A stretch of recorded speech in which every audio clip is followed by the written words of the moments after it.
You're listening to Nightlight Radio Network. This is Dr. Bob Hieronimus, co-host of 21st Century Radio. We are happy to present this rebroadcast of our show on Nightlight.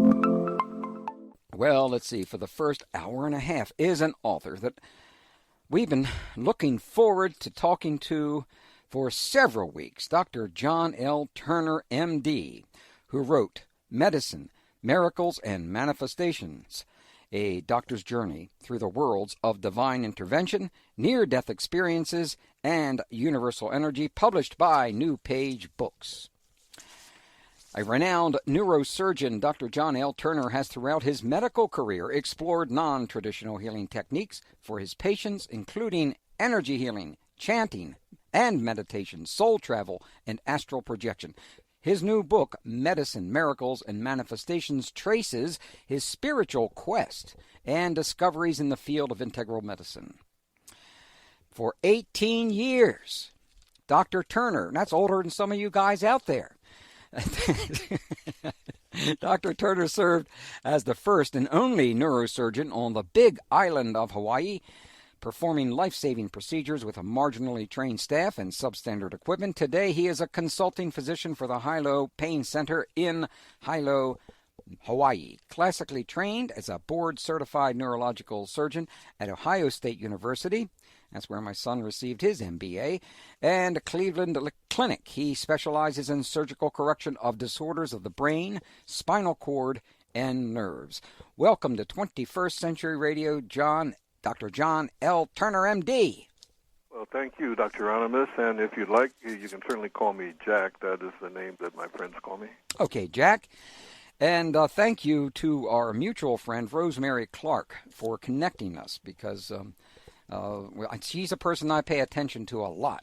When she says, this is important, I know it's important. And it was really important, is important. At the heart of Jesus Christ's teachings is, quote, unconditional love, unquote. What is unconditional love? Well, Doctor, that, I think, is the thrust of my book, although it may not be mentioned that many times. I think that's the end result. And I think that this is what we are here to do. And I think in repeated incarnations, we're striving to meet that goal, to understand and learn the true acceptance of unconditional love. Mm-hmm. I think once that can be obtained, if it can be obtained, we may be ready then for even higher levels of evolvement. But I think this is what we're at work on today, and the realization that we're all linked together, we're all as one, and we need to kind of wake up to save this planet, save ourselves, and get on with things. And I see it happening. I see great movements taking place today, as I'm sure you do, and I think we're all starting to get this feeling of we've got to reach out to help those who need a hand and try to love each other. Absolutely. Well, I think that was one of the key teachings of Christ's teachings, was unconditional love. And it certainly had been distorted over the past 8 years. Now, how might unconditional love serve as a healing factor? Well, you mentioned Hawaii, and you mentioned the city where I live, which is Hilo. The I's are pronounced like E's in Hawaiian language. And you may remember that our friend Rosemary Clark also lived here in Hilo with her husband Gary Lyon. So Hilo is kind of connected with us today. The word aloha means hello and goodbye, but it's also intimately connected with the feelings of and things regarding love. So it's very important. And think about it, if you love yourself and love others, you're going to enjoy perhaps good health. There's so much to this I hope we can get into. Oh, certainly. And it has a lot to do with the existence of or non-existence of free will, because perhaps this entire thing has been pre-programmed for us, and we're following a script that we help to craft in the spiritual world, and that crafting was to lead us on this quest to understand this unconditional love and truly practice it, and forgiveness along the way, too. So it's all very linked together. Well, you must be psychic, because that was my third question. You know that everything we encounter was planned before birth, and all of it is designed to teach and lead us to an understanding of unconditional love. Please explain how you came to that important conclusion.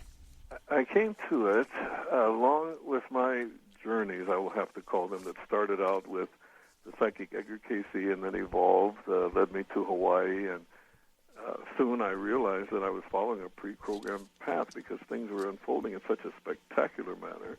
And in 1995, when I tried a computerized version of the I Ching, the response I got to the question, am I on the right path, was to me phenomenal and suggested that I should start jotting down these experiences that were happening.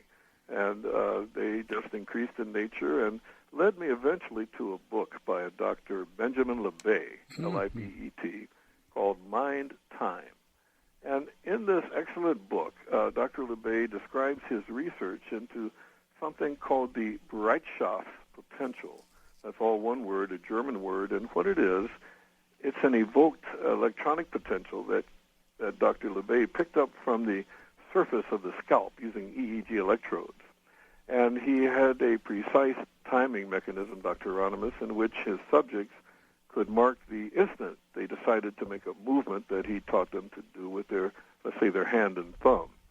And as they jotted down when they would initiate this movement, he found that he could pick up action potential signals of the brain showing that this movement was already in progress a third of a second before the subjects consciously made the decision. Mm-hmm. So I came across that, and then I went a little deeper. There's a book I have in front of me now devoted to this Bereitschaft potential and all the experimental work, because nowadays MRI recordings can show this activation in these areas of the brain.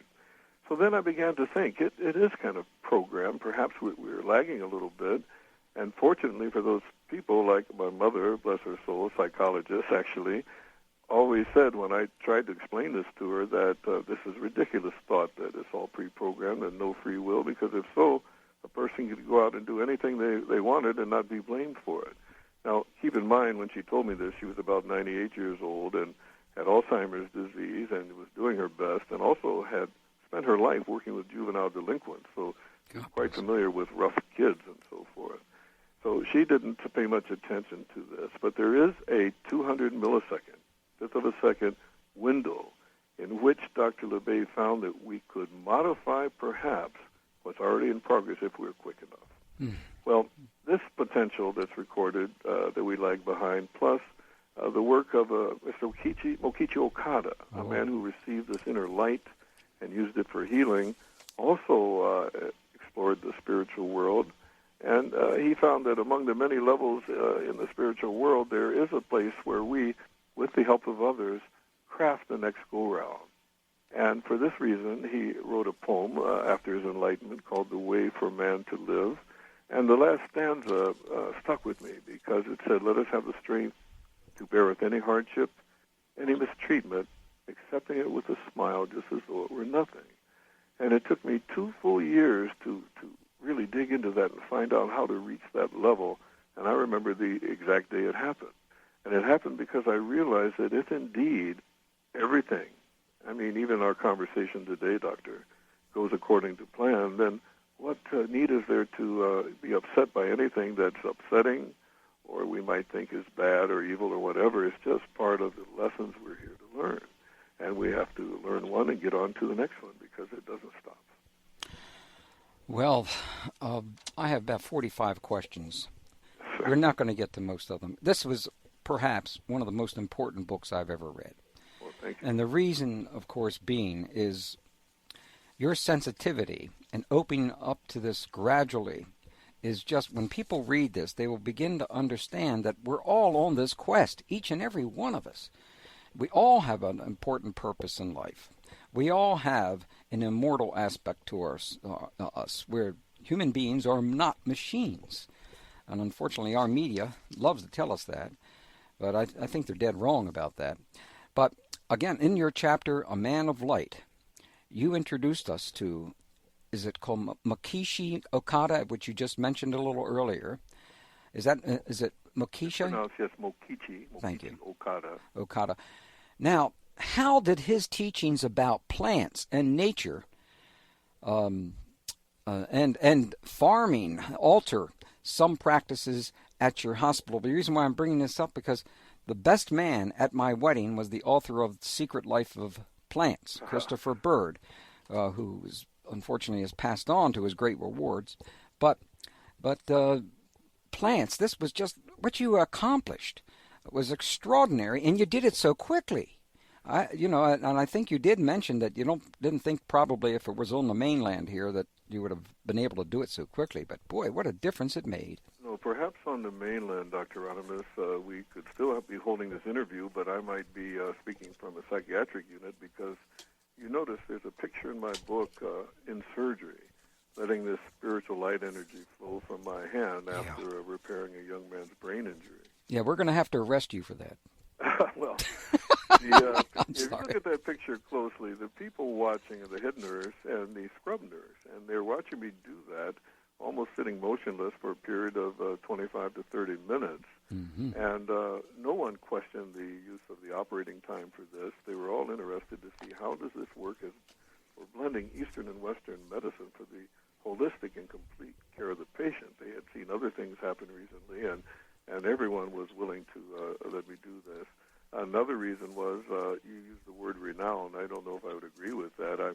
I was the best neurosurgeon and the worst neurosurgeon because I was the only neurosurgeon here.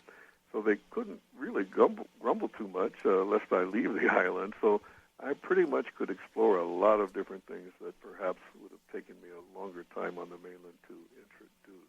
And Hawaii, being very spiritual in nature and perhaps the remnants of the lost continent Lemuria, had a lot to do with opening up a spiritual path for me. Not to mention that there is this constant energy flow around here from the Kilauea volcano, which has been erupting daily since maybe 1983. Mm-hmm. And it's not far from where I'm sitting now talking to you. I would say maybe a 30 to 35-mile drive from here. But it's constantly erupting, adding new land, making this pervasive energy in this place. So it's a place to learn and to let things evolve. But I would like to share with you the story of how I came across The Secret Life of Plants and Mokichi Okada and this healing with light. If I can go into that now, I'd like to try. Well, I'll tell you what. Let's take our first break so we won't have to interrupt you so that we can have it, because this is really important. And we can't forget about those flowers and plants that you put in and made sure that they were just about in every hospital room. This is something my wife taught me a long time ago, because plants really are something. We'll be back with our guest, Dr. John L. Turner, Medicine, Miracles, and Manifestations, a doctor's journey through the worlds of divine intervention. Hello, this is Edgar Evans Casey, the son of Edgar Casey, the famous psychic. This is 21st Century Radio, and I'm speaking with Dr. Bob Hieronimus.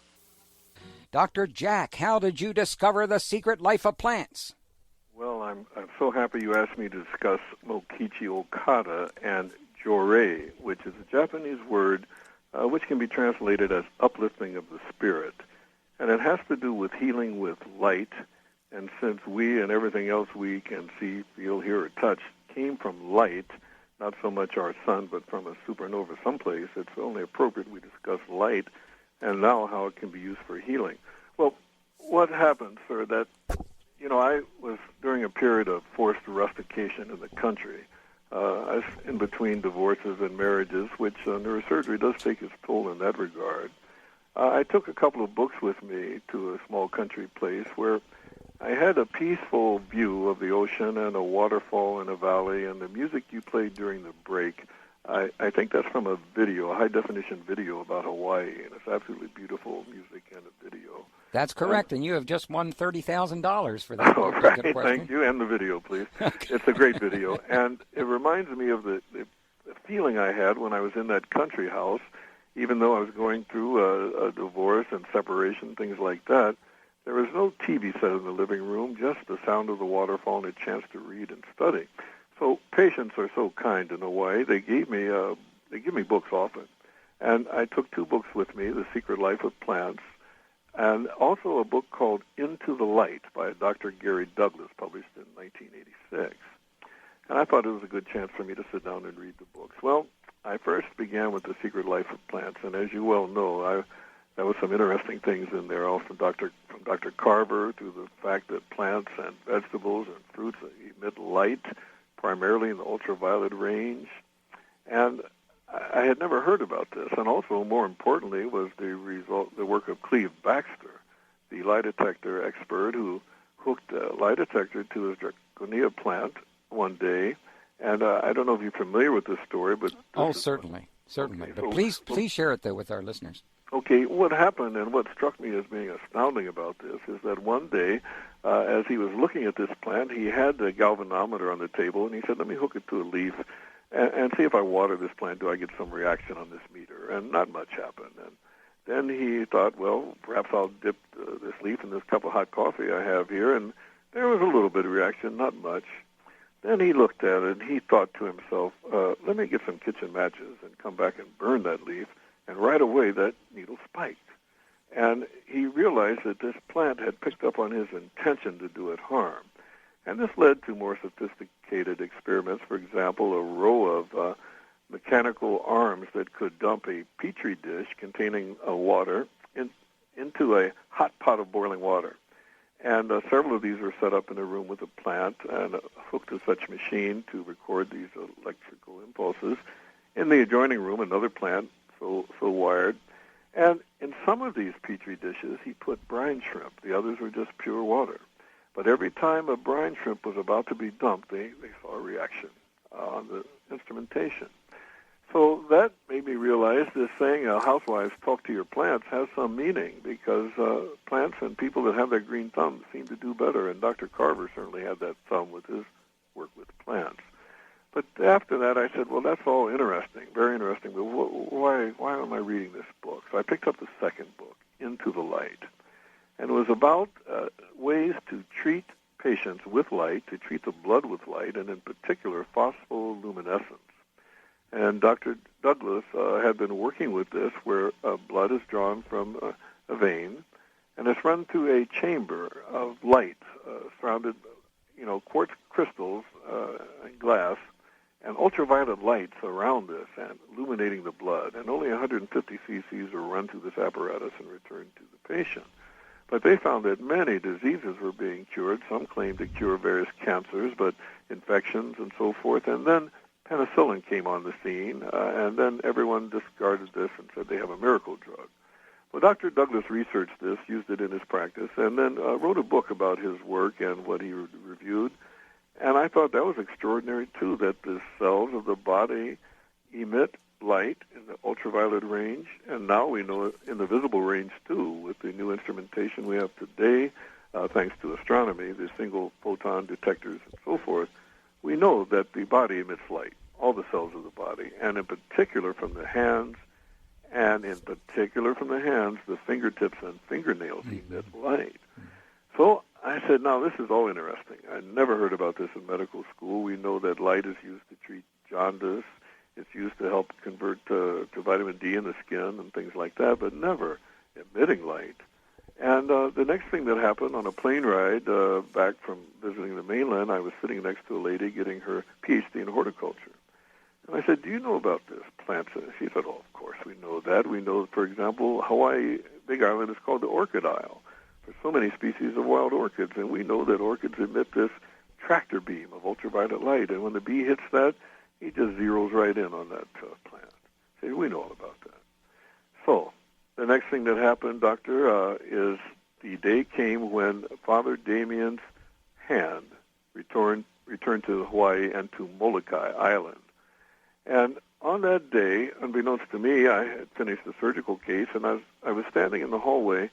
For some strange reason, I decided I would have to pick the direction to go to see a patient. I could have gone equally left or right, but for some reason, I'm looking down the hall to the right, and I said, this was calling me today. I've never done this before. I went down there to see a young lady, Katie Kurosawa, the ward clerk, leaving the door on her way to the bathroom, and I would have missed her the other way.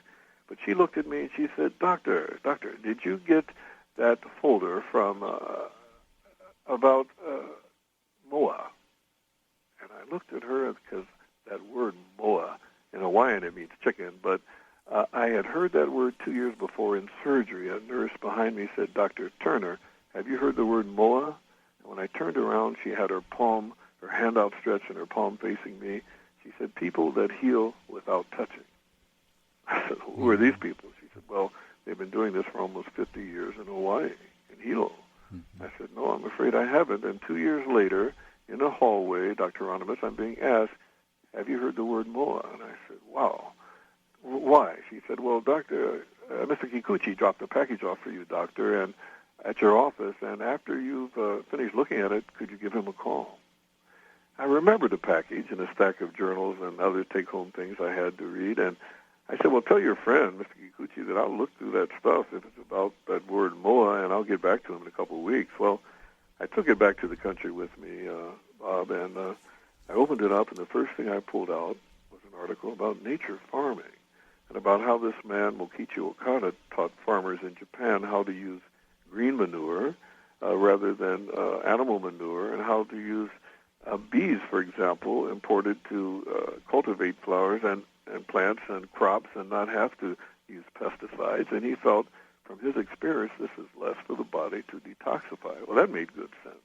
The next thing I pulled out, along with a friend who was reading this with me, was an article on art and beauty and flowers and the importance of flowers, and how Okada said if every jail cell just had one flower, it would be a different place for the prisoners and make eventually a different world. So flower arranging, the appreciation of art and beauty was very important, according to Okada, to uplift the spirit.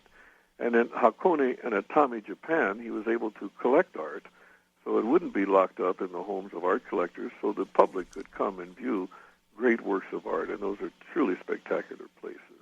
And the third thing was about Jorei, G-O-H-R-E-I, which means, as I mentioned, uplifting of the spirit, a way to emit a spiritual, physical light from the palm of the hand. And in a way, this is a use of universal energy, but in this case, this energy was directly linked to Mr. Okada, who during his enlightenment, Bob, he received what he called a 4-centimeter sphere of energy that lodged within his abdomen. And from that day on, all of the attempts he had made to heal were really successful. And he was able to heal, and it didn't have to really touch anyone to do it. He found that 32 centimeters was an optimal distance to be away from the patient and to let this energy flow to certain spots for various diseases, which he cataloged and taught people how to do. And he said, this is certainly a metaphysical event that's happened to me. But if I write the kanji, the Japanese character for light, which is known as hikari, and give it to a person, if they have this with them, it will link them with a spiritual cord, and they'll be able to emit this God-given light that I have. He said, I have enough for 1 million people, and they can see healing for themselves. They don't have to have faith, and the recipient doesn't have to believe in anything. Just let the energy flow. So I began to work with this group, and I work with them today, the first and third Sundays of the month. We have a clinic here on this city and in other places on the island and around Hawaii, and now spreading to the mainland, because, to conclude this, Mokichi Okada predicted before he died in 1955 that East would meet West as far as blending Eastern and Western medicine, but it would have to begin in Hawaii at the turn of the century. And he had never visited Hawaii personally, but he knew the importance of this area. So that's how I came across The Secret Life of Plants, The Power of Plants, and Light. But soon we're going to get into some of your cases, which truly are extraordinary. But one of the phrases that you mentioned in the book on page 180 is, "We are beings of light who have manifested in physical form." That is one of the best descriptions of who we are that I've ever read. And you noted something of extraordinary significance occurred in 1998, the discovery that the universe is not only expanding away from us, but has entered a phase of acceleration in its expansion. I'm so glad that you mentioned this. But what does this imply? Well, I had the fortunate opportunity of meeting Alan Guth, who was the man who was behind that acceleration of the universe. And he was in Hilo, of all places, giving a lecture at the university. And my oldest son had mentioned to me, "Dad, Dr. Guth is going to be here, and I know you like cosmology and cosmogony and all that. You might want to go with me to attend." So I did, and afterwards I was able to go into a small group of people who were asking questions, and I said, Dr. Guth, extraordinary thing. I said this acceleration of the universe's expansion, and it seems somehow correlated with the onset of human intelligence when this began. I said, do you feel that this acceleration is spurred on by a negative type of gravitational force, the dark energy or something? And I remember how he smiled at me. Of course, I was asking a question that was actually way over my head, and I think he realized that. But he said, that possibly could be so. So the significance of it to me is that this acceleration began about the time that human consciousness began. And how did that come about? Was it, as Julian Jaynes says, the bicameral man, and how we began hearing voices in our minds and this developed a consciousness, or was it just lying dormant for this period of time, or what? And then it gets into the complexities that we could discuss about parallel universes and how this all came to be and what it means. And that will take us into dreaming, and is this life but a dream? And as Einstein said, is what we know just one grand illusion? Because the brain is certainly capable of rendering everything for us. And that after that stops, what happens? Well, I tried to investigate that in cases of brain death where it appeared that consciousness did not stop, that it was spread more widely throughout the body, perhaps in an organ external to the body. So I think my best answer for you at this point, Dr. Hieronimus, is the significance of the acceleration is somehow tied to the evolution of human consciousness. Well, there are so many cases that I'd like to start with, but let's... Jack? Yeah. Did you say something? I said Jack, yeah. Yeah. Oh, the one that I'd like to start with first because it really grabbed me. Well, there are a lot of them that did, but the mysterious case of Mrs. L.U.K., Dom Luke. How did karmic understanding lead her to end her hate that was at the root of illness? This is remarkable. Well, it was remarkable for me, and I think most physicians and maybe most people have seen a case of spontaneous healing. And it does happen, and we know it happens, and when it does, sometimes it's just chalked up to one of those things. But I was fortunate to be intimately involved with this patient and the family, and it happened like this.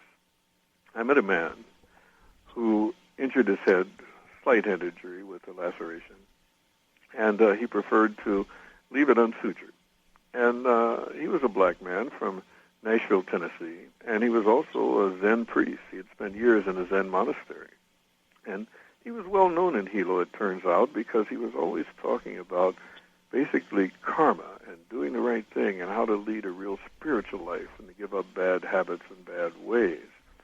But when I met him, he refused the sutures, and I said, well, why? This might heal with a scar. You know, your head is shaved. You keep it shaven for your religion, I guess, and I don't think you want to have that scar. And he said, no, brother. He said, I did something, I think, that caused this. And he said, this is my karma to have it heal whatever way it's going to heal. He said, thank you, but no thanks. I said, okay, John. I said, well, how are you going to get back to your car? And he said, well, I'll walk. I said, you're going to walk 4 miles at 2 or 3 in the morning? He said, yes. I said, look, come on. I said, I'm going that way. I said, let me drop you off. And he said, I can't ask you to do that. And I said, well, consider it your karma that I'm asking to do this. Well, that stopped him flat. He said, all right, and he smiled broadly. And as we left, we drove and we talked, and John and I eventually became good friends. And I listened to his teaching about karma, and I thought about what he was saying, and I thought there were ways I could improve things, for sure. Well, one day he came with a package of x-rays, and he came with a Vietnamese family, a lady and her daughters. And as they went to the exam room, he asked if he could speak with me privately first. And I said, sure, John, come in. He pulled out the CAT scan of the brain, and it showed this midline tumor. And I would say what's about the size. It was about the size of a lemon.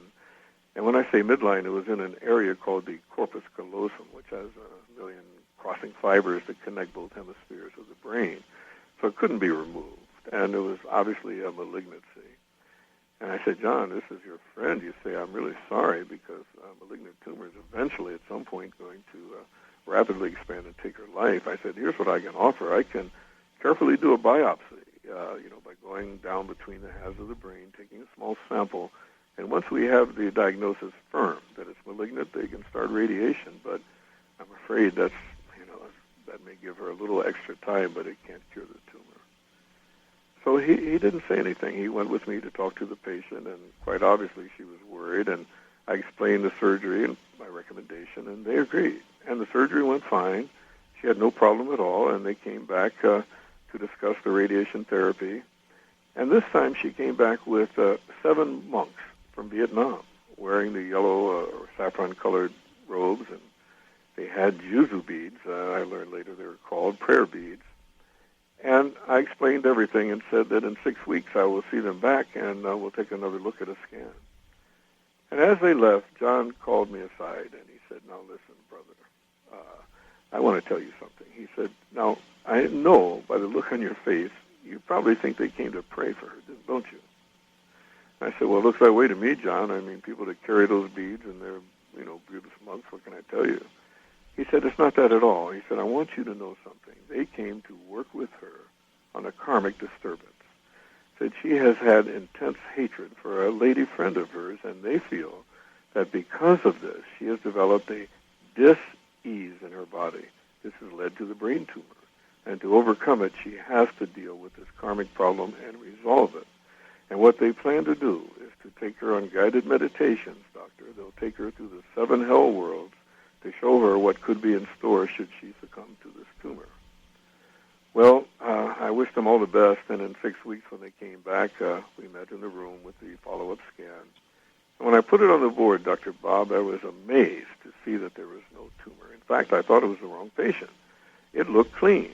And I called the radiologist, and I said, "Wait a minute. Is this lady's tumor?" And I spelled the name and her date of birth, and I saw it had my name on it as the ordering physician. He said, "Yes, it is." He said, "Take a look. You can see where you did your surgery in the bone." But he said, "I was amazed, too. There's no tumor." And I said, "This is a first." And I was absolutely amazed. And I told the family, and they took it matter-of-factly, and they thanked me for all that I had done. And I told them I'd like to do another follow-up scan at some point in time, but they assured me that that wouldn't be necessary. So the last I know that she lived for several more years and returned to Vietnam. And that's why I said it was an amazing case. And her name was Nam Luc, is what I have in the book. And as I said, either this was a case of true healing or the most amazing damn luck I had ever seen. It was truly an astounding case. Yes, it was.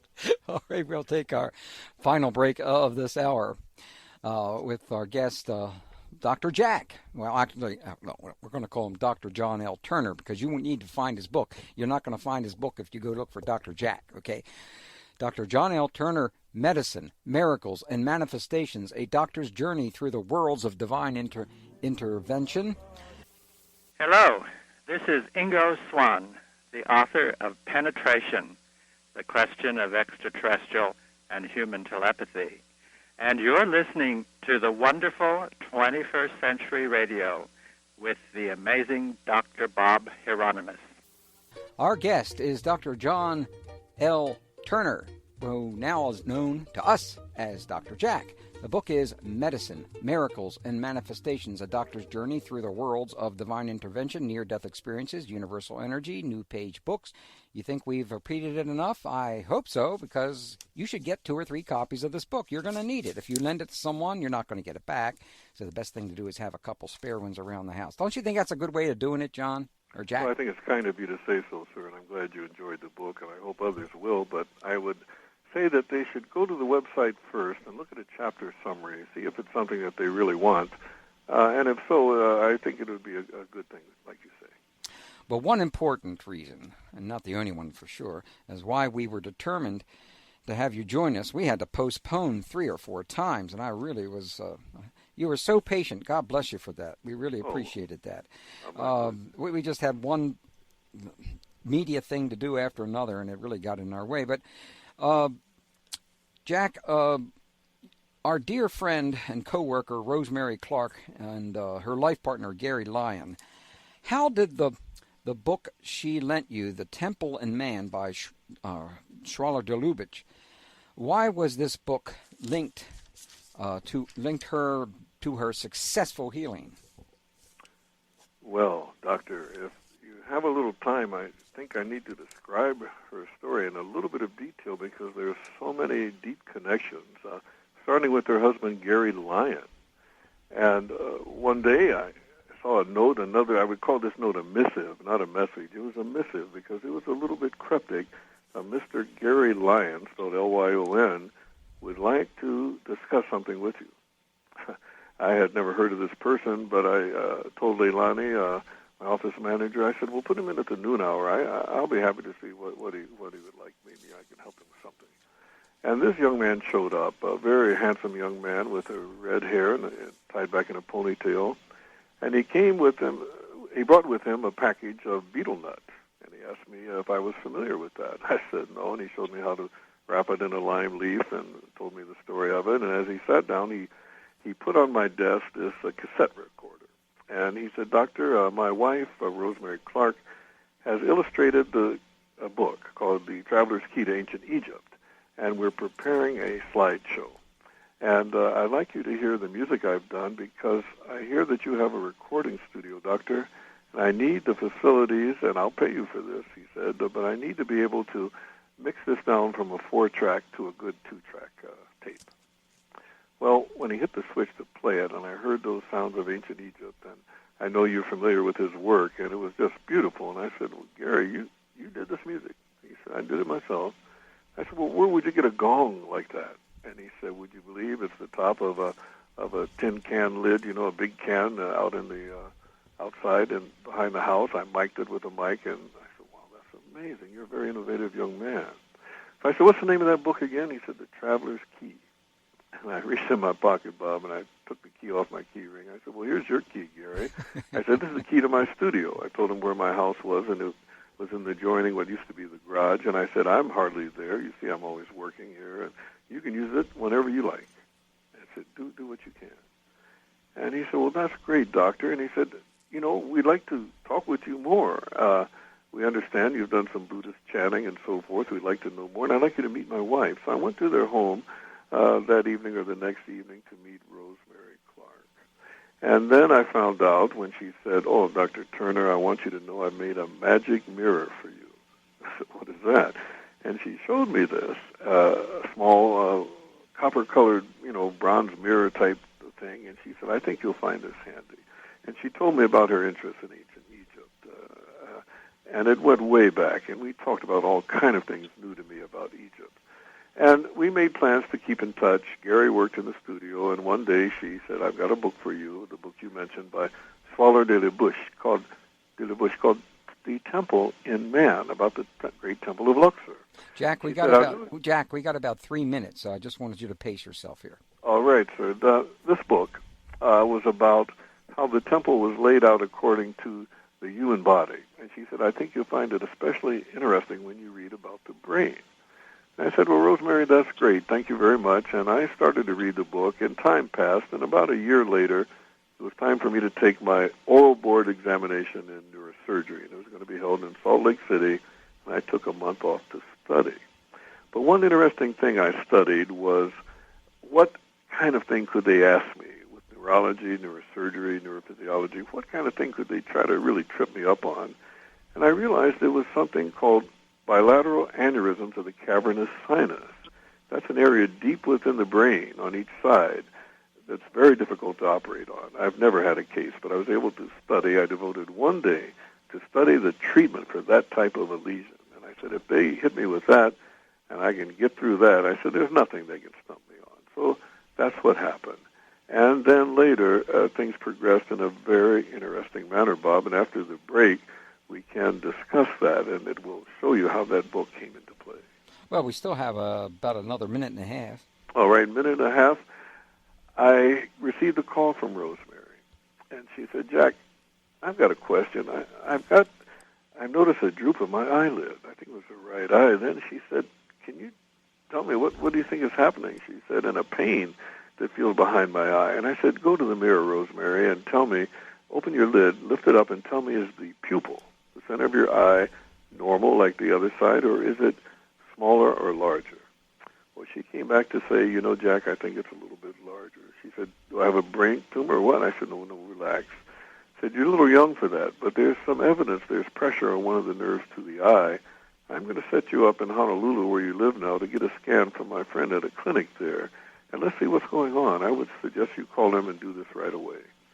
So she set that up, and she called me back later when the scan was done to say, yes, they found a mass in her brain, and they've scheduled her for an angiogram. And I said, well, good luck with that. I hope all the best for you. And she said, well, by the way, could you return that book by de la Bouche? She said, I'm writing a book now myself, Jack, and I need to use that for research. I said, I'll find that. I'll be happy to mail it back. I wrapped it up and mailed it back to her. And that's when we come up to the break, I believe. Yes, right, indeed. Bob? Hey, you hit that right on the head, Right. Jack.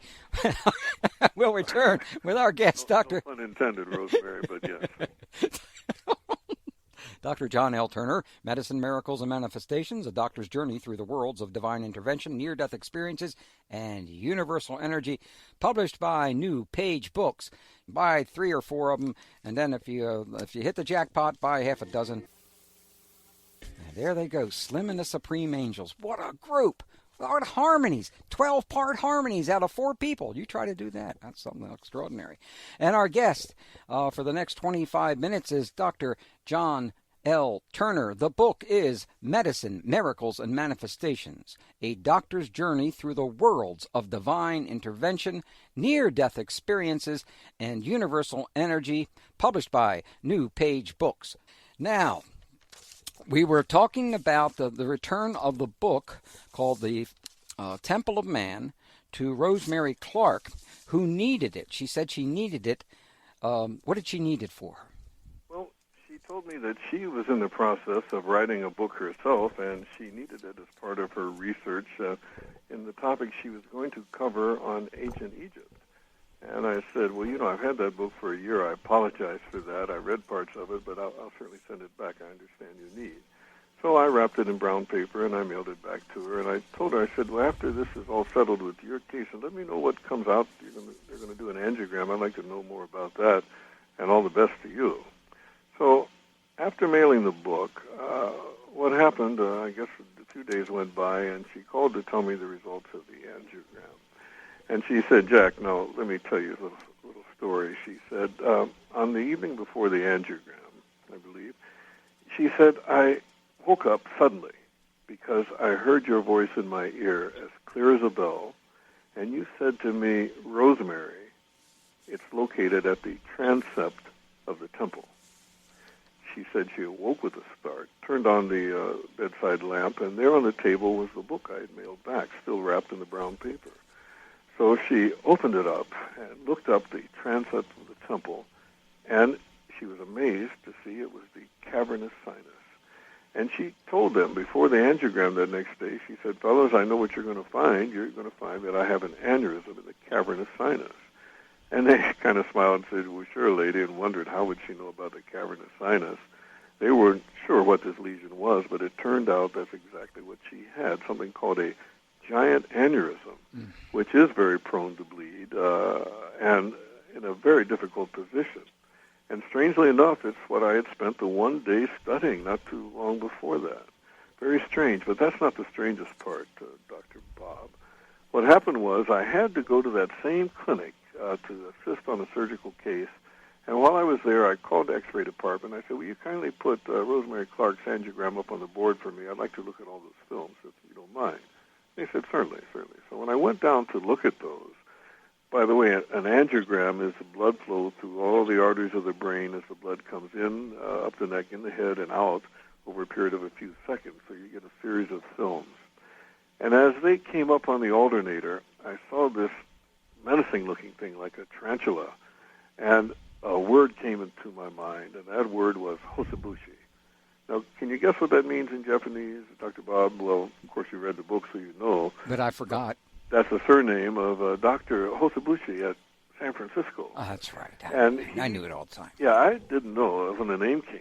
I went home, and when I got back to Hilo, I looked through those books, Cavernous Sinus, that I had read for that day of study, and sure enough, there was a paper by Dr. Yoshio Hosobushi and his 7 cases of cardiac standstill, in which he stopped the blood flow, cooled the patient's body so that without any blood flow to the brain, they could go in and actually directly repair that aneurysm, which is in a place fraught with nerves to the eye and a lot of a venous plexus.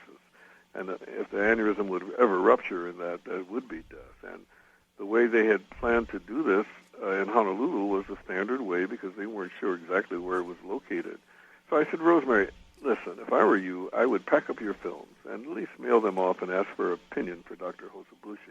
And here's how you do that. And I gave the address and so forth. Well, she called me kind of out of breath one day and said, Saturday morning, Dr. Hosobushi called an emergency call for me. And he said, please, I urge you to come to San Francisco and let me do my new procedure, because if you have this operated upon in the standard way most neurosurgeons would approach it, it will probably rupture. And she agreed, and she went to San Francisco, had the surgery, with the resulting only that continued droop of her eye.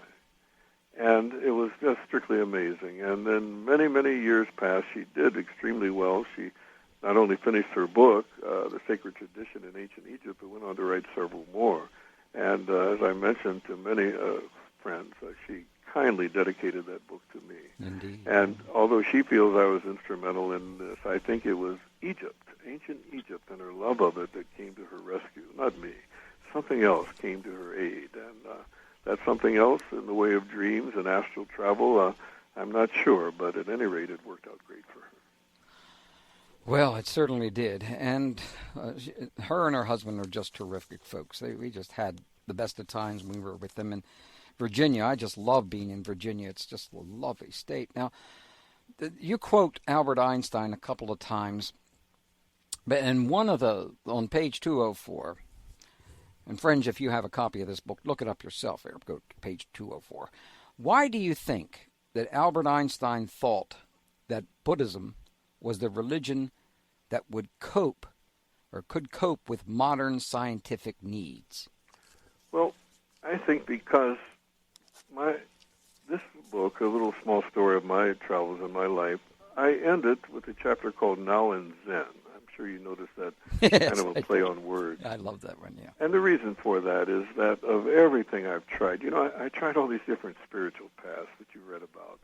The Eckankar, the ancient science of soul travel for learning. I tried the Buddhist chanting, the Nam-myoho Renge-kyo, various things, trying to find out how do we reach this apex point of the tree of life, which we began our discussion by saying that could be the point of acceptance and understanding of unconditional love. Well, Zen Buddhism is such an interesting thing because unlike traditional types of Buddhism, it doesn't require any prayers. It doesn't require following any particular path. And there are really no words to explain what it is. And if it could be put into words, it would be one word, which is thus. Things are as they are because this is the way it is. And if we can learn to live in the moment and to fully appreciate everything from moment to moment as we learn these lessons which we have ourselves planned to go through, then life can be very rich and rewarding, and hopefully our next go-around will be even more rewarding and more interesting and less fraught with difficult situations. Mm-hmm. So it's all a matter of learning. And I think anyone who tries to realize how monumental this universe is, well, to give an example, the number of stars in the Milky Way galaxy has been quoted as anywhere from 100 to 200 billion, sometimes more, but let's say 100 billion stars. And it's interesting that the neurons in the cortex of the brain and cerebellum also total about 100 billion. And also, if you were to count, if it was possible to count all the grains of sand on all the beaches on this world, it is also that figure of 100 billion. And as we know, that's a number that's hard to comprehend how large it is. The number of known particles in the universe, I state a figure, is 10 to the 75th power. And as the listeners know, 10 squared is 100, 10 cubed is 1,000, and so forth. But if you think about how many zeros on 10 to the 75th, it's just extraordinary, right? Right. Talking, doctor, about all the electrons, the protons, the quarks, whatever the particles are in the universe. But that pales in comparison to the human brain. Because of those 100 billion neurons that are just in the cortical layer alone, the brain is a powerful processor. And it's estimated that the connections between those neurons and perhaps between astrocytes, the supporting cells, the possible connections they could make is 10 to the 10 millionth power.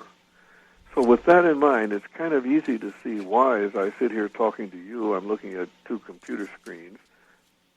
They look normal. They probably give me some electromagnetic radiation a little bit. I pick up the pencil, mechanical pencil.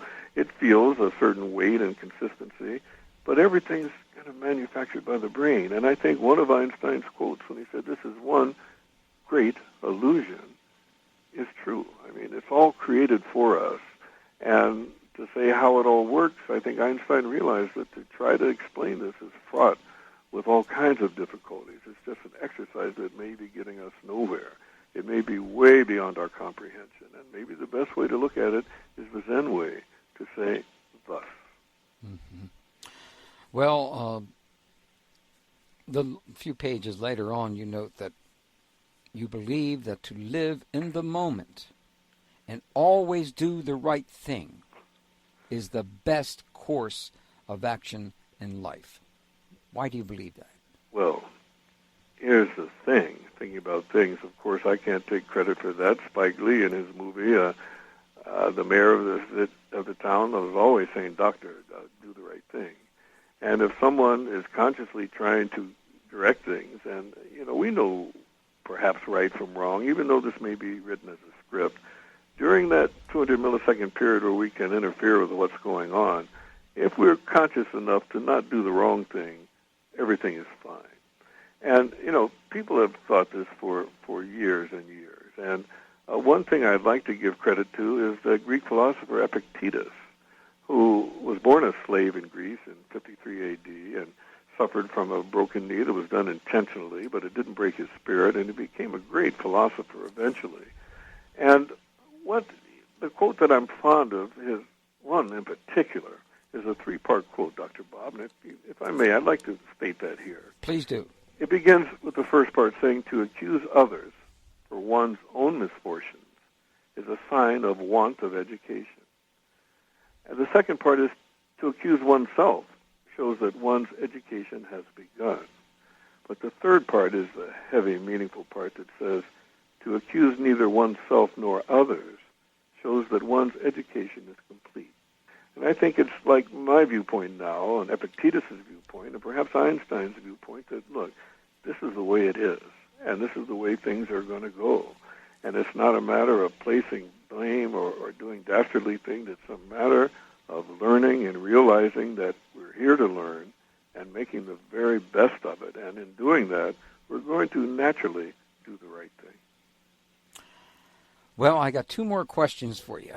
I actually have 22 more. But we're going to focus on two of them. The first. Before I do that, since you mentioned Greek philosophers, can you recall which of the philosophers said all things are vibration?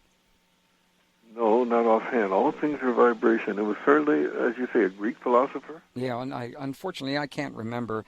May have been, no, it's not Anaximander or it wasn't Heraclitus, we know that, and it wasn't, well, it doesn't matter, but one of these days I'm going to remember, because it was my high school teacher at City College that actually taught us all about all the Greek philosophers. And every time I think of that quote, because vibrations obviously are important. But as you know, that's what people who refer to a New Age thought. That's certainly the way it's thought, that we're on certain vibrational levels. Mm-hmm. Things that we can't see, perhaps these stages of the afterlife, are all here with us now, present with us, but on a different vibrational level. Yeah, well, but I'm not sure about that particular quote that may have started it all, but certainly this is what people that I know think. Well, the Greeks didn't know what they were talking about, right? I mean, what the heck. Well, they knew about tragedy. However, you have a most important appendix. Of course, we're talking about your book. And that is, friends, this is worth the price of the book. Where is the mind located in the brain? And obviously, we got about 4 or 5 minutes, and I really would prefer to end on this note. Could you discuss this for us? Well, I like to try, and I begin that appendix, with a quote from Colin Wilson. And if I may, for those people who don't have this little chapter handy, to read that. the appendix is called The Mind, and the quote is this: "I had been assuming that man is limited because his brain is limited, that only so much can be packed into the portmanteau. But the spaces of the mind are a new dimension. The body is a mere wall between two infinities. Space extends to infinity outwards. The mind stretches to infinity inwards." And I believe that this whole idea of where is the mind, where is the brain, where is the seat of the soul, this appendix was written at the behest of Robert Bruce, who wrote the great book Astrodynamics 10 years ago and many subsequent other books. And when I met him through the Internet, in a way that you and I have met, he told me he was writing a book on the mechanics of astral projection, and would I mind writing a little bit about the mind and where it's located within the brain? And at that time I said, sure, you just let me know when you need it. Well, about the time Rosemary delivered a copy of her book to me, I was busy trying to write my book when Robert said, in another month or so I'll need that chapter. Well, I said, all right, sir. And I stopped my thing and I started studying what I could research on consciousness, the mind, and so forth, and I put together this appendix.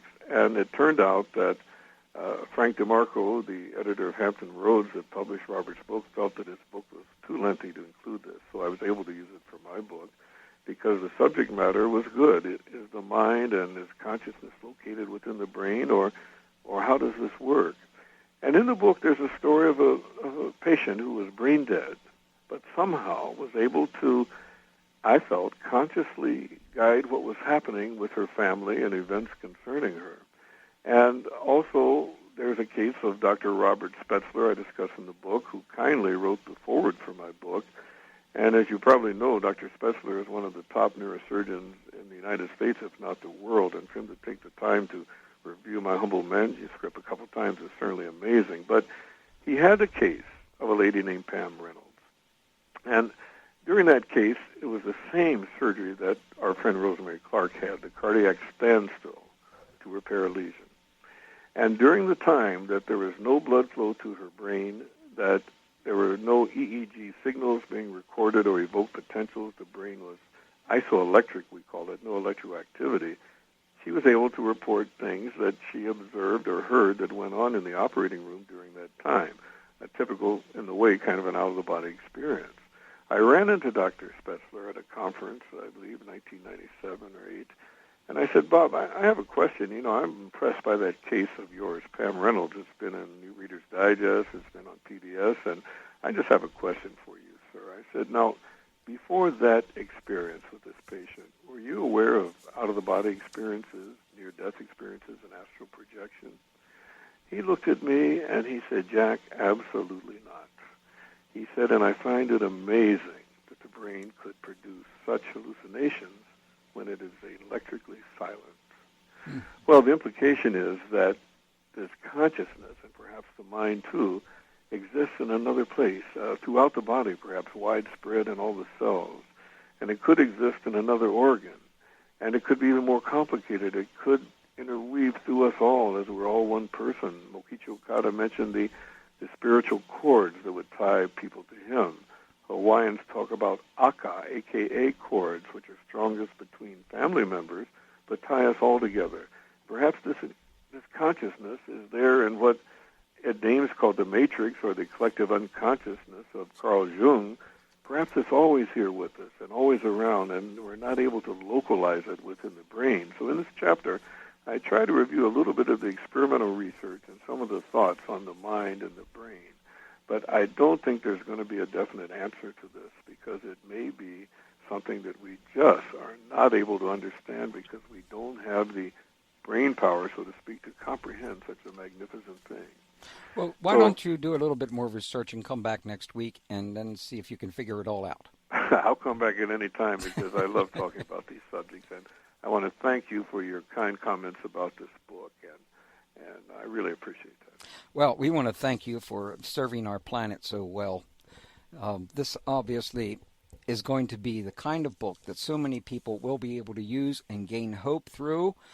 And it's, of course, friends, it's called Medicine, Miracles, and Manifestations, A Doctor's Journey Through the Worlds of Divine Intervention near-death experiences, and universal energy.